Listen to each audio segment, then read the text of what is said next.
Ouagadougou, Burkina Faso.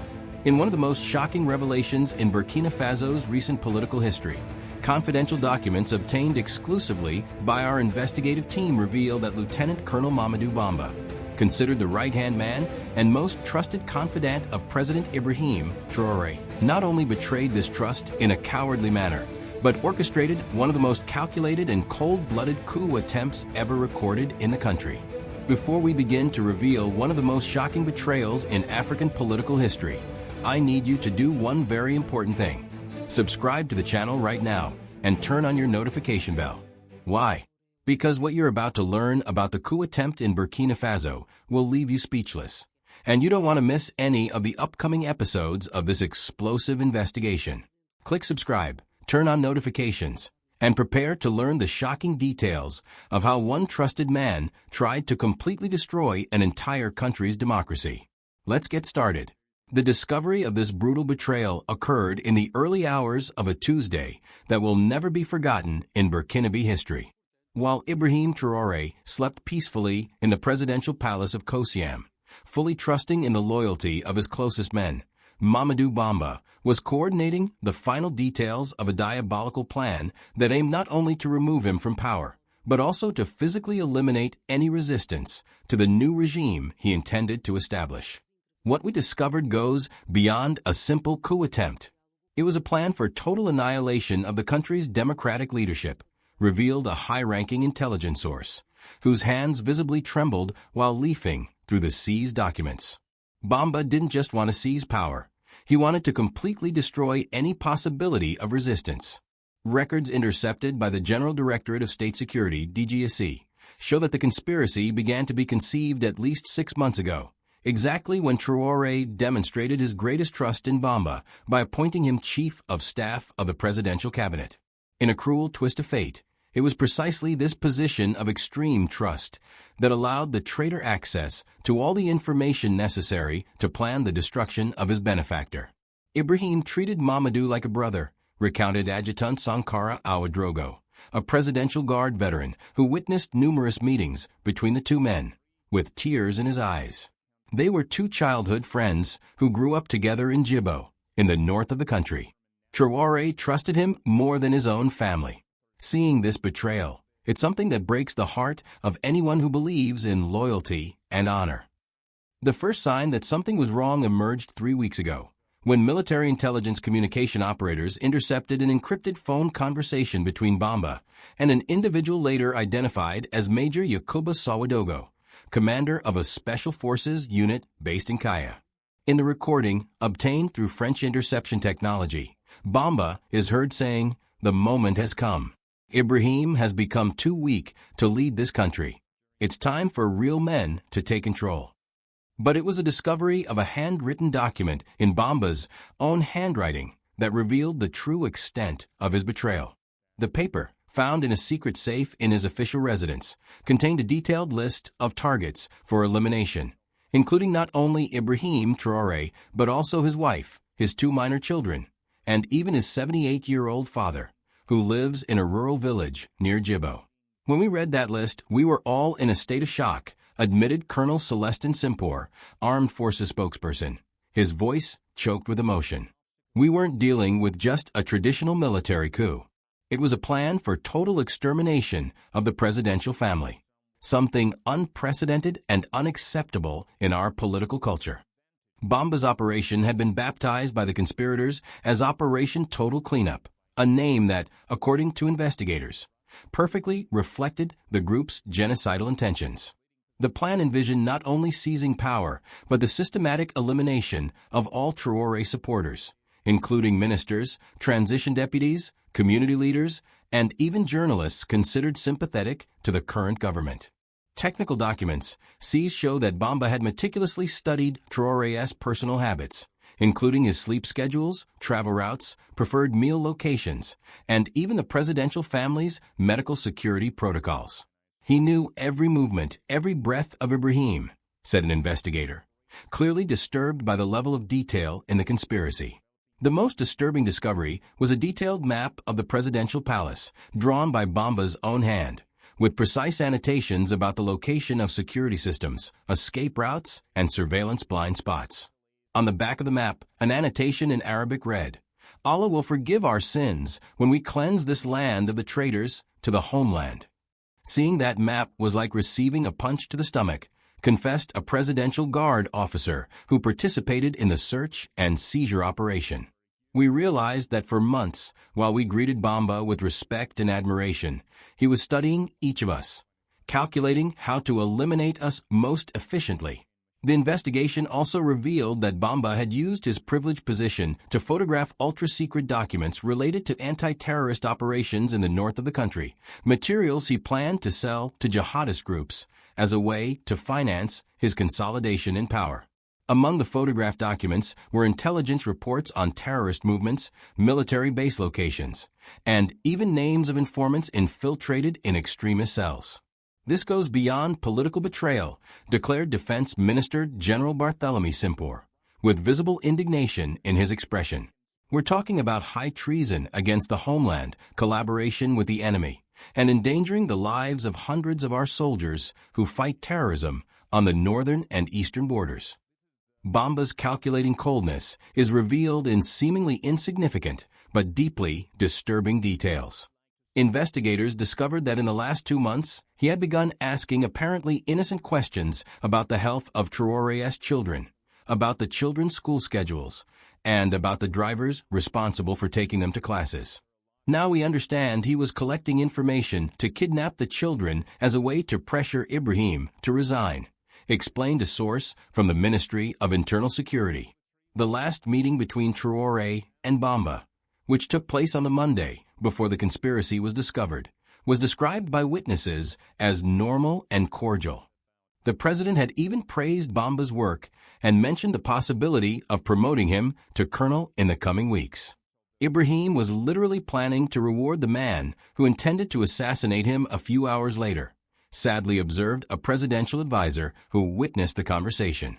The investigation conducted by Burkinabé intelligence services revealed a conspiracy network that extended far beyond the central figure of Mamadou Bamba, reaching poisonous tentacles into different spheres of the country's military, business, and even religious power. What initially seemed to be an individual betrayal transformed into the discovery of a true criminal organization that had infiltrated the highest spheres of the Burkinabé state. The second most important man in the conspiracy, Major Yakuba Sawadogo, 41 years old, commanded the 3rd Special Forces Company based in Kaya, a unit considered one of the most effective in combating terrorism in the Sahel region.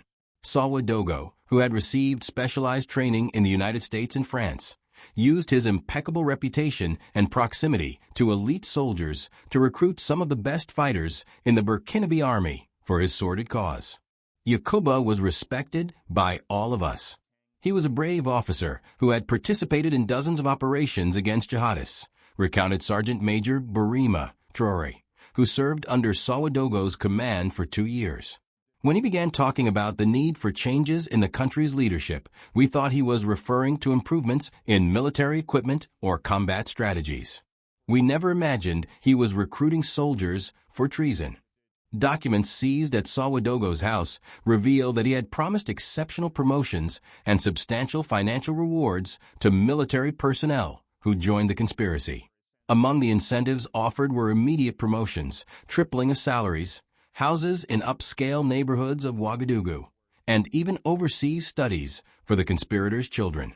It was a tempting proposition for soldiers who earn low salaries and risk their lives daily fighting terrorism, admitted an officer who was approached by Sawadogo but refused to participate in the conspiracy.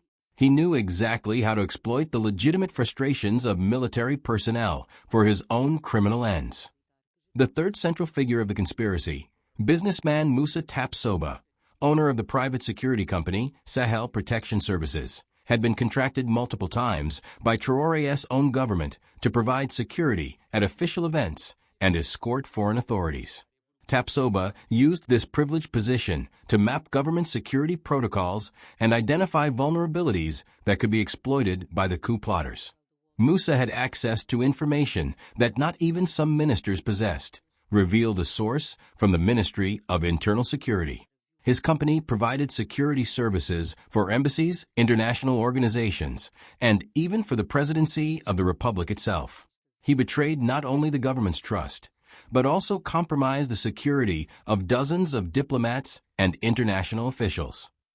Investigations at Tapsoba's company facilities led to the discovery of a true illegal military arsenal, including AK-47 assault rifles, grenades, plastic explosives, and even RPG-7 grenade launchers. The material, according to ballistics experts, was sufficient to arm more than 50 men and sustain combat for several hours. When we entered Tapsoba's company warehouse, we couldn't believe what we saw, recounted Lieutenant Colonel Bukari Sawadogo, responsible for the search and seizure operation. There were enough weapons to equip a small militia. It was clear they weren't just planning a quick and clean coup, they were preparing for civil war. The investigation also revealed the shocking involvement of Colonel Mamadou Dicko, 52 years old, a veteran of 3 decades of military service, and considered one of the most respected officers in the Burkinabé army.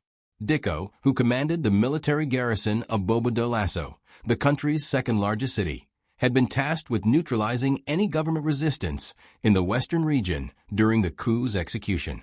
Dicko's betrayal was particularly painful for all of us, admitted General Barthélemy Simpor, defense minister, with tears in his eyes. He was an exemplary officer, decorated multiple times for bravery, respected by subordinates and superiors. Seeing a man of his stature involved in this conspiracy deeply shook the confidence of the entire military corporation.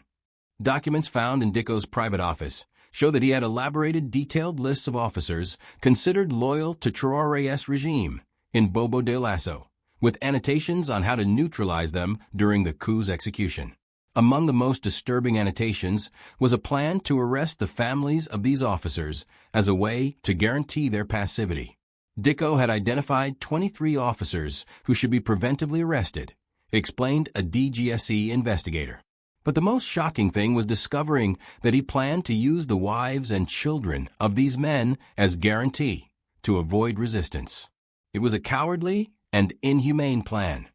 The network of conspirators also included disturbing civilian elements. Among those detained is Pastor Elazi Ouedraogo, leader of one of Ouagadougou's largest evangelical churches, who had been tasked with providing religious legitimacy to the new regime. Ouedraogo, according to seized documents, had prepared sermons that would be broadcast on national television after the coup, describing Traoré's removal as divine will and asking the Burkinabé people to accept the new leadership. Seeing a religious leader involved in this conspiracy was particularly shocking, declared Amadou Tiendrebiago, president of the Federation of Protestant Churches of Burkina Faso. Pastor Ouedraogo was willing to use the faith and trust of thousands of believers to legitimize a crime against democracy. It's a betrayal of the very essence of the Christian message. The investigation revealed that the conspiracy had been financed through a complex network of shell companies and offshore bank accounts. Seized financial records show suspicious transfers totaling more than 2.5 million euros, coming from accounts in banks in Côte d'Ivoire, Ghana, and even Switzerland. Money was the glue that held this conspiracy together, explained a financial crimes specialist from the Ministry of Justice. Each conspirator received regular payments, as if it were a salary for treason. It was a professionalized criminal organization, with business structure and everything. Among the most alarming discoveries is evidence that some of the conspirators maintained regular contacts with representatives of jihadist groups active in the north of the country. Telephone intercepts show conversations between Bamba and individuals identified as members of the Group for Support of Islam and Muslims JNIM, an organization affiliated with Al-Qaeda in the Islamic Maghreb. They weren't just planning to betray Ibrahim Traoré, revealed a military intelligence source. They were willing to hand over the country to the terrorists that our soldiers heroically fight every day. It was a betrayal not only of the government, but of the entire Burkinabé nation. The operation to arrest the conspirators, baptized Operation Loyalty by security forces, mobilized more than 300 military personnel and agents from different corporations. The precise coordination of the operation, executed simultaneously in 7 different cities, demonstrated the organizational capacity of forces loyal to the government and the extent of the conspiracy network that needed to be neutralized. It was the largest internal anti-terrorist operation in Burkina Faso's history, proudly declared Colonel Celestin Simpor. We mobilized extraordinary resources because we understood that we were fighting for the very survival of Burkinabé democracy. The meticulous reconstruction of Operation Total Cleanup by Burkinabé investigators reveals a plan of frightening complexity, combining military coldness, calculated cruelty, and a complete absence of moral scruples. The detailed chronogram of the conspiracy, found in coded ciphers in Mamadou Bamba's personal computers, shows that the conspirators had planned every movement with almost obsessive precision, demonstrating total contempt for human life and democratic institutions. The coup's execution was scheduled to begin exactly at 2:47 a.m. on Tuesday morning, a time chosen after weeks of observing sleep and surveillance patterns at the presidential palace. Bamba had discovered that this was the moment of lowest alert for presidential security, when most night guards were at the lowest point of their reaction capacity. The choice of timing reveals the level of psychopathic planning of this operation, explained Dr. Alassane Ouedraogo, military psychology specialist at the University of Ouagadougou. They didn't just want military efficiency. They wanted to maximize the surprise element to ensure their victims wouldn't even have a chance to defend themselves. The first movement would be the silent infiltration of 12 Special Forces soldiers into the presidential complex, using Presidential Guard uniforms provided by internal collaborators. These men, personally commanded by Major Ouedraogo, had orders to permanently neutralize not only Ibrahim Traoré, but also all members of his family who were present at the palace. The written orders we found are of a spine-chilling coldness, revealed a DGSE investigator, visibly disturbed. They didn't speak of arrest or detention of the president. The word used was elimination, and it specifically included instructions to leave no witnesses from the presidential family. Simultaneously with the palace attack, other teams of conspirators would attack the residences of 15 ministers and high government officials, including Prime Minister Apollinaire Joachim Kailam de Tambala, the defense minister, and the Chief of Staff of the Armed Forces. Each team had specific instructions on how to deal with the target's families, a macabre euphemism that investigators interpret as execution orders. They weren't just planning to change the government, explained a shocked Colonel Simpor. They were planning to completely destroy the entire political and military leadership structure of the country. It was an annihilation plan that would have left Burkina Faso in complete chaos. The third phase of the operation envisioned the simultaneous takeover of all the country's means of communication. Specific teams would attack the facilities of radiodiffusion television du Burkina, RTB, major private radio stations, and even cellular telephone antennas in Ouagadougou. The objective was to guarantee total control over information and prevent any resistance from organizing. The information control plan was particularly sophisticated, admitted a communications specialist from the Ministry of Information. They had studied every radio frequency, every television repeater, every cell tower. They wanted to plunge the country into complete informational blackout. Seized technical documents show that the conspirators had even planned to use electronic interference equipment to block satellite communications, preventing information about the coup from reaching abroad. It was a level of technical preparation that suggests external support, observed an electronic warfare specialist from the armed forces. The fourth phase, perhaps the most disturbing of all, envisioned the systematic social cleansing of any potential opposition to the new regime. Lists found in Bamba's files contained names of 247 people considered enemies of the state, including journalists, university professors, union leaders, human rights defenders, and even artists and musicians considered influential. When we saw these lists, we understood that we weren't dealing with a traditional military coup, declared Prosecutor General Haruna Dicko somberly. It was a plan for a systematic purge of any independent voice in Burkinabe society. We immediately remembered the darkest regimes in African history.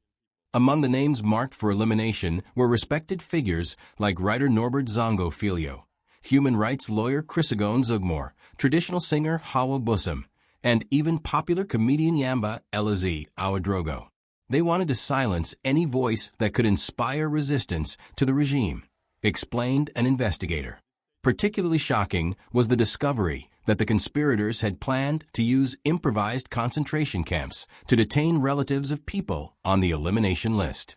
3 locations had been identified in the outskirts of Ouagadougou: an abandoned cotton processing factory, an old deactivated military complex, and even a closed rural school. The mentality behind this plan was of pure evil, declared horrified Justice Minister Idasso Rodrigue Bayala. They didn't just want to kill opponents. They wanted to use the suffering of their families as an instrument of psychological terror against the entire population. The 5th phase of Operation Total Cleanup envisioned the installation of an exception regime under the direct command of Mamadou Bamba, who would assume the title of Supreme Commander of the National Revolution. Documents prepared by the conspirators show that they had prepared decrees suspending all civil liberties, instituting permanent curfew, and creating special military tribunals to judge crimes against the revolution. It was a military dictatorship project that would make Idi Amin look moderate, compared political scientist Dr. Ablas Ouedraogo from the University of Kédougou. They had studied the worst authoritarian regimes in history to create a system of total oppression of Burkinabé society. The plan also included the creation of a special paramilitary force called the Revolutionary Guard, which would be recruited among unemployed youth and ex-combatants, offering them payment in exchange for absolute loyalty to the new regime. This force would have powers of arrest, interrogation, and even summary execution of enemies of the revolution. It was the classic model of the worst dictatorships: create a political police that answered only to the dictator, analyzed historian Dr. Seydou Cabaret, specialist in African authoritarian regimes. They wanted to institutionalize terror as a method of government. Perhaps the most revolting aspect of the conspiracy is the discovery that the coup plotters had planned to use children as instruments of social control. Documents show plans to create youth brigades of the revolution, organizations that would recruit children from age 12 to spy on and denounce their own parents, teachers, and neighbors. When we read about the plans to use children as informants, we all felt nauseous, admitted a veteran investigator. It was the complete destruction of the Burkinabé social fabric. They wanted to turn children into weapons against their own families. The 6th and final phase of the plan envisioned the total economic restructuring of the country, which in practice meant the distribution of national wealth among the conspirators and their supporters. Detailed lists show how companies, properties, and natural resources would be redistributed among members of the new coup elite. It was pure institutionalized pillage, summarized an economist from the Ministry of Economy. They had no real development project. They just wanted to appropriate the country's wealth for personal benefit. The discovery and neutralization of Operation Total Cleanup unleashed a wave of national indignation that transcended political, ethnic, and religious divisions, uniting the Burkinabé people in a visceral repudiation of the betrayal perpetrated against their democratic institutions. Raising in just 3 days more than 500 million CFA francs, about 750,000 euros. The money will be used to modernize security equipment and improve military intelligence. We, businessmen of Burkina Faso, understand that our businesses can only prosper in a stable and democratic country, declared Idrissa Nassa, president of the Ouagadougou Chamber of Commerce. Therefore, we are investing in protecting democracy as we invest in our own businesses. The mobilization of civil society resulted in the creation of an unprecedented movement, the National Front for the Defense of Democracy, which brings together more than 200 different organizations, from unions to women's associations, including youth groups and human rights organizations. We've never seen Burkinabé civil society so united, observed Chrysogon Zugmore, president of the Burkinabé Movement for Human Rights. The coup attempt had the opposite effect to what the conspirators intended. It strengthened our democracy by showing that the people are willing to defend it. The movement resulted in concrete proposals for institutional reforms. The National Front proposed the creation of a Democratic Vigilance Council, composed of civil society representatives, which would have the power to investigate threats to democracy and propose preventive measures. We cannot wait for traitors like Bamba to appear again, argued Mariam Lamazana, leader of the Association of Burkinabé Women. We need to create permanent mechanisms to detect and neutralize threats to our democracy before they become dangerous. The educational response was also notable. Universities across the country organized seminars on democracy and national betrayal, where students and professors debated recent events and their implications for the country's future. The University of Ouagadougou created a special course on democratic vigilance that will be mandatory for all political science students. This crisis taught us that democracy is not a given, reflected Professor Ablas Ouedraogo, rector of the University of Ouagadougou. It needs to be constantly defended by vigilant citizens and strong institutions. Our role as educators is to form citizens who will never allow traitors to destroy our democracy. The psychological impact of the betrayal and its discovery also generated deep reflections in Burkinabé society. Psychologists reported an increase in seeking help to deal with feelings of betrayal and distrust, but also a strengthening of national identity sense and democratic pride. Bamba's betrayal deeply wounded the Burkinabés' trust, explained psychologist Dr. Hawa Sanogo. But the people's reaction showed surprising democratic maturity. Instead of being discouraged, the Burkinabés united to defend their institutions. This greatly strengthened national self-esteem. The discovery of the conspiracy also generated an unprecedented cultural movement. Musicians, writers, and visual artists created works inspired by the victory of democracy over betrayal. The song Burkina Faso Jamais Keita, Burkina Faso Will Never Fall, composed collectively by 5 different artists, became an informal anthem of democratic resistance. Art has always been a form of resistance in Burkina Faso, explained musician Floby, one of the song's composers. Now it has also become a way to celebrate our democracy and warn future traitors that the Burkinabé people are vigilant.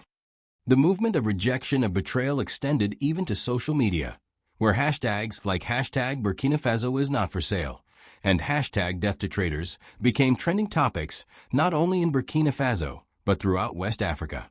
Young people from different countries created memes and videos satirizing the conspirators and celebrating Burkinabé democratic resistance. Africa's digital generation is showing that it doesn't tolerate democratic setbacks, observed social media specialist Dr. Lamine Savadogo. Young people are using humor and creativity to ridicule coup plotters and strengthen democratic values. It's a new form of political resistance. Popular mobilization also resulted in practical changes in the daily lives of Burkinabés. Communities organized democratic vigilance committees in neighborhoods and villages, where citizens committed to reporting suspicious activities that could threaten political stability. Schools created democracy clubs, where students learn about civics and social responsibility. The Burkinabé people understood that democracy is everyone's responsibility, concluded political scientist Dr. Alassane Ouedraogo. The coup attempt, ironically, strengthened our democratic culture by showing that Burkinabés are willing to fight for their rights and institutions. This unprecedented national mobilization transformed a potentially destructive crisis into a moment of democratic consolidation, proving that when threatened, Burkinabé democracy possesses powerful antibodies capable of neutralizing any authoritarian virus that tries to infect the national political body. If this special report on the brutal betrayal in Burkina Faso has left you outraged, just imagine what's yet to come. Our investigation continues, and future episodes will reveal even more shocking details about how this conspiracy nearly destroyed an entire country. Don't miss a moment of this explosive series. Subscribe to the channel now, turn on the notification bell, and share this video with everyone who needs to know the truth about what really goes on behind the scenes in African politics. And tell me in the comments, what was the moment that revolted you the most in this story? Your opinion is crucial to us. Until the next episode, and remember, the truth always wins.